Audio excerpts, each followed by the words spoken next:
ये है talks news network और आप देख रहे हैं पॉलिटॉक्स, राजनीति का कच्चा चिट्ठा। 8 नवंबर 2016 को रात 8 बजे केंद्र की मोदी सरकार द्वारा की गई ऐतिहासिक नोटबंदी पर सुप्रीम कोर्ट ने अपना फैसला सोमवार को सुना दिया है। फैसले के बाद अब बीजेपी और कांग्रेस के नेता एक दूसरे पर आग उगल रहे हैं। एक ओर जहां बीजेपी सुप्रीम कोर्ट के फैसले का स्वागत कर रही है, तो वहीं दूसरी ओर कांग्रेस नेताओं ने नोटबंदी के फैसले को भ्रामक और गलत बताते हुए इसे असहमतिपूर्ण फैसला करार दिया है। बीजेपी सांसद रविशंकर प्रसाद ने नोटबंदी को देश हित में बताते हुए राहुल गांधी से देश से माफी मांगने को कहा है। बता दे, राहुल गांधी नोटबंदी को लेकर हमेशा से मोदी सरकार पर हमलावर रहे हैं। इसके जवाब में कांग्रेस नेता जयराम रमेश ने कहा कि सुप्रीम कोर्ट ने नोटबंदी लागू करने की प्रक्रिया पर फैसला दिया है, इसके परिणामों पर नहीं। नोटबंदी के चलते जो तबाही और बर्बादी हुई है, उसके लिए so called father of India को माफी मांगनी चाहिए। वहीं केरल के वित्त मंत्री के.एन. बालगोपाल ने भी सुप्रीम कोर्ट के इस फैसले में असहमति व्यक्त करते हुए कहा कि इस मामले में संसद को दरकिनार नहीं किया जाना चाहिए था। आपको बता दें, सुप्रीम कोर्ट के नोटबंदी पर आए फैसले के बाद बीजेपी और कांग्रेस नेता एक दूसरे पर हमलावर हो रहे हैं। नोटबंदी पर केंद्र सरकार को क्लीन चिट मिलने के बाद भाजपा ने कांग्रेस पर हमला बोला है।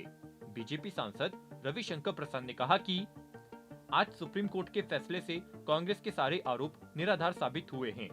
प्रसाद ने कहा कि कांग्रेस नेता राहुल गांधी को देश से माफी मांगनी चाहिए, क्योंकि अब ये साबित हो गया है कि सरकार का फैसला देश हित में था। भाजपा नेता ने यह कहा कि नोटबंदी के विरोध में कांग्रेस ने हंगामा खड़ा कर दिया था, लेकिन सुप्रीम कोर्ट ने बता दिया है कि फैसला आरबीआई से चर्चा के बाद हुआ है। नोटबंदी को सफल बताते हुए रविशंकर प्रसाद ने आगे कहा कि नोटबंदी से देश को काफी फायदा हुआ था। नोटबंदी के अगले साल ही टैक्स कलेक्शन में 18% की वृद्धि हुई थी और 2.38 लाख शेल कंपनियां भी पकड़ी गई थी। सुप्रीम कोर्ट ने नोटबंदी की वैधानिकता को चुनौती देने वाली 58 याचिकाओं को अस्वीकार कर साबित कर दिया कि मोदी सरकार का नोटबंदी का फैसला एकदम सही था। वहीं बीजेपी ने जहां इस फैसले को जनहित का फैसला बताया, तो कांग्रेस ने सुप्रीम कोर्ट के फैसले पर सवाल खड़े किए हैं। अखिल भारतीय कांग्रेस कमेटी के महासचिव जयराम रमेश ने नोटबंदी पर शीर्ष अदालत के फैसले को भ्रामक और गलत करार दिया है। रमेश ने कहा कि सुप्रीम कोर्ट का निर्णय सिर्फ नोटबंदी के प्रक्रिया पर है, परिणाम पर नहीं।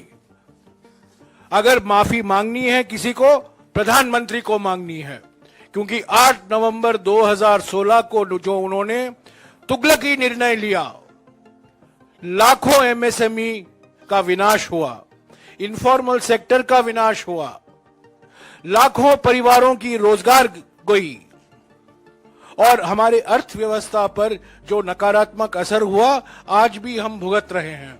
अगर माफी मांगनी है, so called father of new India को मांगना है। वहीं कांग्रेस नेता पी चिदंबरम ने भी फैसले पर सवाल उठाते हुए कहा कि फैसले का असहमति हिस्सा अनियमितताओं की ओर इशारा करता है। चिदंबरम ने एक बयान में कहा कि एक बार माननीय सर्वोच्च न्यायालय ने कानून घोषित कर दिया है, हम इसे स्वीकार करने के लिए बाध्य हैं। हालांकि यह इंगित करना जरूरी है कि बहुमत ने निष्कर्ष निकाला कि घोषित उद्देश्यों को नोटबंदी से हासिल नहीं किया गया था। चिदंबरम ने आगे कहा कि वास्तव में बहुमत ने इस सवाल को स्पष्ट कर दिया कि क्या उद्देश्यों को हासिल किया गया था। हम खुश है कि अल्पमत के फैसले ने नोटबंदी में अवैधता और अनियमितताओं की ओर इशारा किया है। यह सरकार के लिए चेतावनी है, लेकिन यह स्वागत योग्य है। इसी कड़ी में केरल के वित्त मंत्री के.एन. बालगोपाल की टिप्पणी सामने आई है, जिनमें उन्होंने कहा कि सुप्रीम कोर्ट ने इस फैसले में सिर्फ कानूनी और तकनीकी पहलुओं पर गौर किया है। मंत्री बालगोपाल ने पत्रकारों से बात करते हुए कहा कि सुप्रीम कोर्ट ने केवल निर्णय लेने की प्रक्रिया के कानूनों पहलुओं की जांच की, लेकिन तथ्य यह है कि वाणिज्यिक सेवा, कृषि समेत विभिन्न क्षेत्रों पर विमुद्रीकरण का प्रतिकूल प्रभाव जारी है। पॉलिटॉक्स ब्यूरो, दिल्ली।